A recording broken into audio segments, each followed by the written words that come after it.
এটা হলো সোয়াপুর Nannar school and কলেজের মূল গেট। মাঠের খুব কিনার থেকেই একটা ভিউ দেখানোর চেষ্টা করছি। এই ভবনটা নতুন করে করছে। আজকেও কিছুটা মেঘলা মেঘলা আকাশ, তবে রোদ নেই, খুবই ঠান্ডা, বাতাস বইছে। হেই বাইক লাভার্স, কি অবস্থা? নতুন ভিডিওতে স্বাগতম জানাচ্ছি।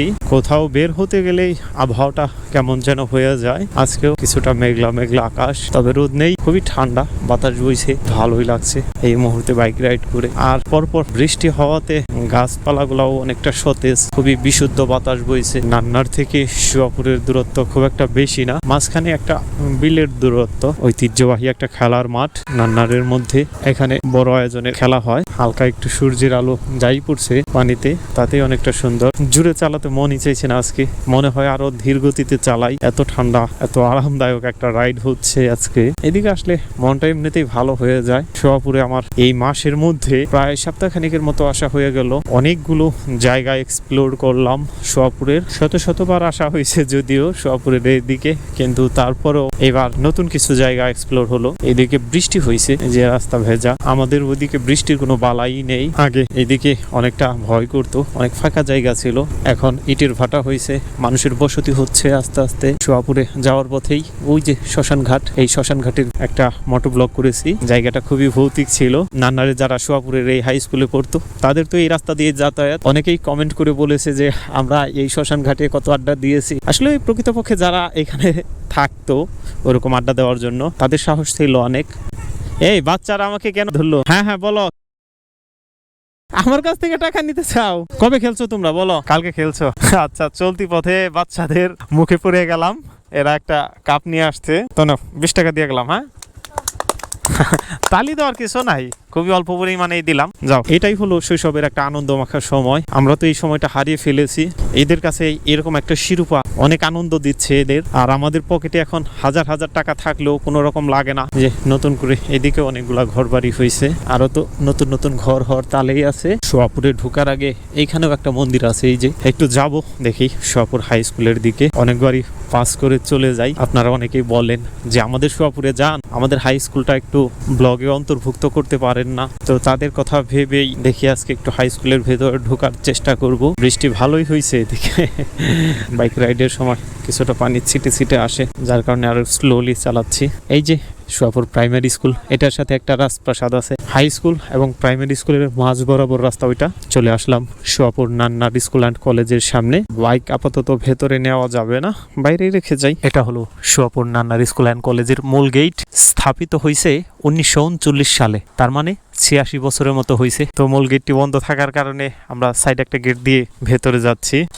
তোমাদের তো সাইকেল আছে, তাও হালকা জিনিস উঁচু করে নিয়ে যেতে পারো, কিন্তু আমাদের বাইক কিন্তু রেখে আসতে হলো। এই যে আরো বাইকার যারা এসেছে তারা সবাই বাইক রাস্তায় রেখে তারপরে ভেতরে গেছে। এটা একটা কক্ষর মতো করে রাখছে, গেটম্যান যে থাকবে আর কি, তার জন্য।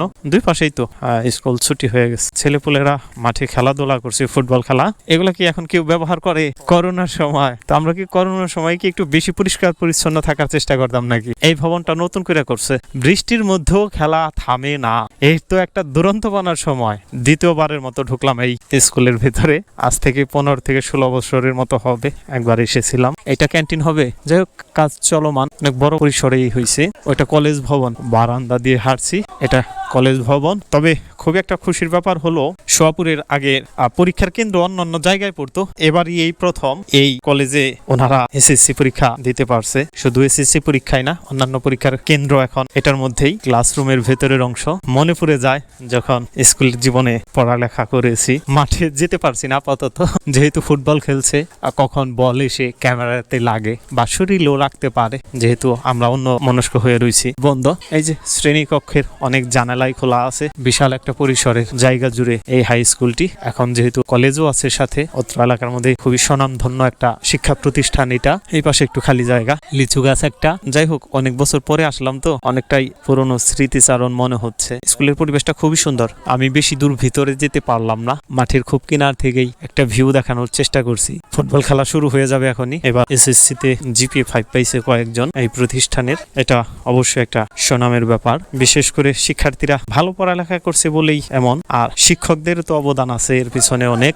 শিক্ষকরাও অক্লান্ত পরিশ্রম করে। আমার এই ব্লগটি অবশ্য অনেকেই দেখে থাকবেন। দেখেন, আপনাদের স্কুলে আমি এসে ঘুরে গেলাম। প্রায়ই তো বলেন যে আমাদের স্কুলে একটু যান। এই কোনা বরাবর একটা শহীদ মিনার, বিশেষ দিবসগুলোতে এখানে ফুল দেয়, আবার অনুষ্ঠানও হয়। এখন সব হাই স্কুলে এরকম হয়ে গেছে, শুধু হাই স্কুলে না, প্রাইমারি স্কুলেও এখন শহীদ মিনার আছে। মুক্তিযুদ্ধের চেতনা তো আমরা ভুলে যেতে পারি না। কে এখানে পড়ালেখা করছে? আমার আব্বু পড়ালেখা করছে। আচ্ছা, তোমার আব্বু এখানে পড়ালেখা করছে, তারপরে তুমি, এক জেনারেশনের পরে আরেক জেনারেশন। সামনে তো অনেকগুলো গাছগাছালি আছে, গরমের মধ্যে অনেকটা ঠান্ডা থাকে। বাউন্ডারির চারপাশ দিয়ে অনেকগুলাই গাছ আছে, এই কারণে আরো ঠান্ডা থাকে এই জায়গাটা বেশি। ক্যান্টিনের পরিসরটাও অনেক বিশাল। যাই হোক, খুব শেষ পর্যায়ে এই পাশে বাচ্চারা আবার আরেকটা গোলবারের ব্যবস্থা করছে, ওরা আবার এই পাশে খেলবে। সোয়াপুর থেকে যারা আমার এই ভিডিওটা দেখছেন বা যারা এই স্কুল এন্ড কলেজে পড়ালেখা করেছেন, তারা অবশ্যই মন্তব্য করে জানাবেন আপনাদের এই স্কুল এবং কলেজ নিয়ে মজার কোনো স্মৃতি যদি থেকে থাকে। যাই হোক, আমরা এই স্কুল থেকে এখন বের হয়ে যাচ্ছি। এই পাশটার মধ্যে